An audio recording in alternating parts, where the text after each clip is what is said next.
ఎందుకంటే betting apps investigation తప్పకుండా నడుస్తుంది. కానీ మనని పిలిచింది వాళ్ళకు కూడా తెలియదు మన పేరు ఎందుకు వచ్చిందో. బట్ మన పేరు వచ్చినందుకు వాళ్ళు వెరిఫికేషన్ చేసుకుని వాళ్ళ డెలిజెన్స్ తీసుకోవాలి. మనం చేసింది గేమింగ్ యాప్స్ కి ఎండోర్స్మెంట్. గేమింగ్ యాప్ కి బెట్టింగ్ యాప్ కి అసలు సంబంధమే లేదు. గేమింగ్ యాప్స్ అనేటివి completely legal, recognized by the government, licensed as a business.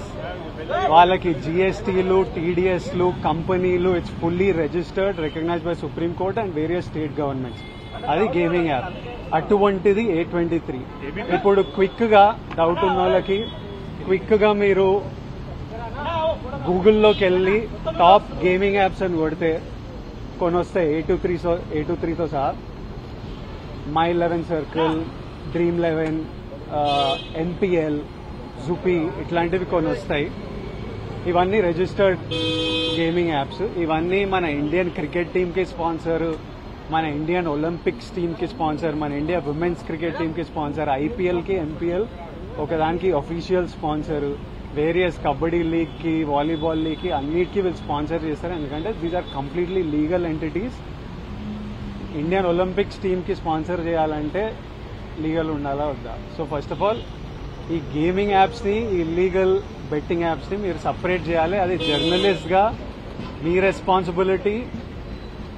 నా మీద మీకు ఆ రెస్పాన్సిబిలిటీ ఉండాలని కోరుకున్నా. కానీ మన పేరు వచ్చింది కాబట్టి కొన్ని క్లారిఫికేషన్స్ అడిగారు. ఆ clarification account details, transaction details ఏంటి, ఆ కంపెనీ అవన్నీ పంపించేసినాము.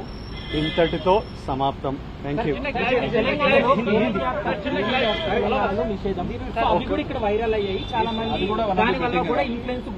ఇప్పుడు legal apps geo location lock ఉంటుంది.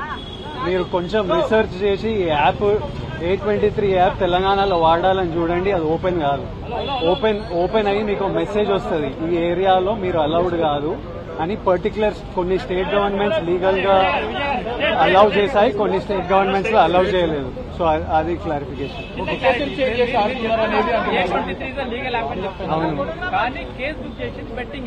అవును,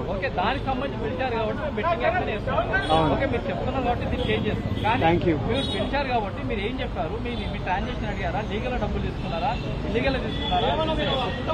అసలు వాళ్ళకి మీకు చెప్పింది వాళ్ళకి చెప్పడం జరిగింది. వాళ్ళ డెలిజెన్స్ ప్రకారం contracts, app details, agency details, financial details అన్ని తీసుకుంటారు. అవి తీసుకున్నారు. దాంతో they are very satisfied. If anything else you will get to know. మీ అందరికీ ఫ్యూచర్ లో తెలుస్తుంది. Thank you guys.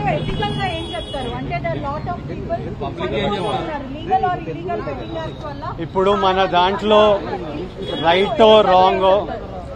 రైటో రాంగో మన దేశంలో డిసైడ్ చేయడానికి సుప్రీంకోర్టు ఉంది, స్టేట్ గవర్నమెంట్లు ఉన్నాయి. వాళ్ళు ఓకే అంటే మనకు డిస్కషన్ ఉండకూడదు. So I think they are the bodies to decide what is right and what is wrong.